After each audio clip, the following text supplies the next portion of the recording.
The standard assumption is that the emergence of Bangladesh in 1971 was more or less inevitable.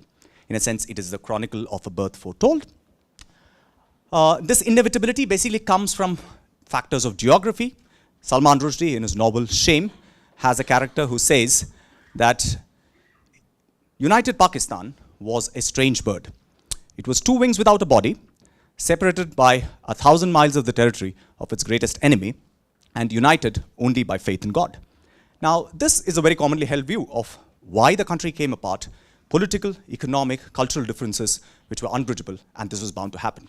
And what I want to suggest today is that this is really a retrospective reading which is quite misleading, and that there was nothing really inevitable about the creation of Bangladesh. It is only when Indira Gandhi goes up to Moscow in late October 1971, just 6 weeks before the formal beginning of the war, that the Soviet Union finally and very reluctantly agrees to give India diplomatic support in the event of a war.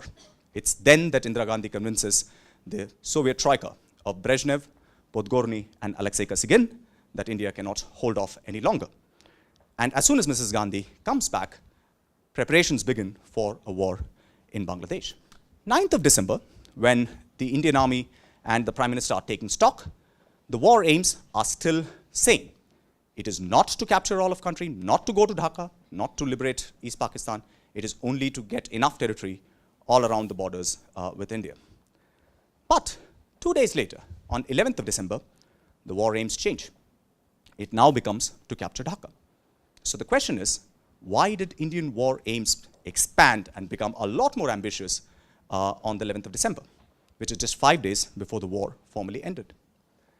The answer is primarily the international politics of the period.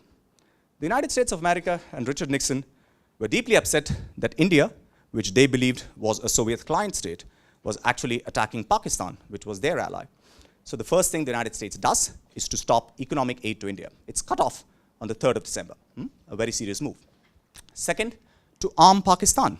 Now, even though Pakistan is technically a US ally, there is an embargo imposed by the US Congress on arms transfers to Pakistan.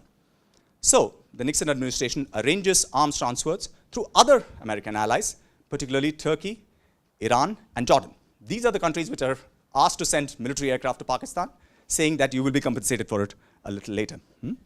And what I've tried to suggest today is that there was nothing inevitable about the creation of Bangladesh. It was a product of conjuncture, contingency, of choice, of chance, and that thinking about it as a chronicle of a birth foretold might be exactly the wrong thing to do.